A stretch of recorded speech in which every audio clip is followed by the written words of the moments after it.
કોલોસ્ટ્રોમ એટલે કે પહેલું દૂધ, બાળકની પહેલી રસી.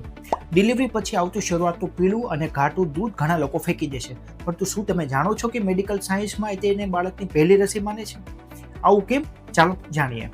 શરૂઆતના દૂધને કોલોસ્ટ્રોમ કહેવાય, જે માત્ર 10 થી 20 મિલીલીટર જેટલું જ આવે છે, પણ તે કોઈ અમૃતથી કમ નથી.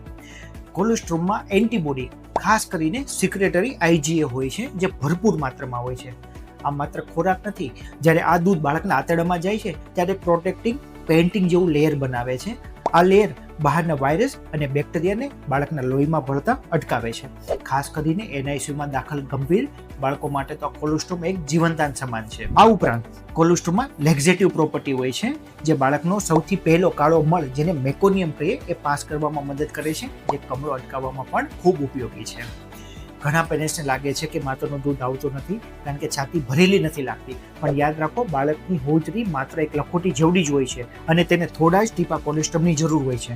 તો જન્મના અડધો કલાકના સમયમાં જ બાળકને સ્તનપાન કરાવવું અત્યંત જરૂરી છે. જો તમને ધાવણ અંગે કોઈ મૂંઝવણ હોય તો બાળકના ડૉક્ટર સાથે અચૂક સંપર્ક કરો.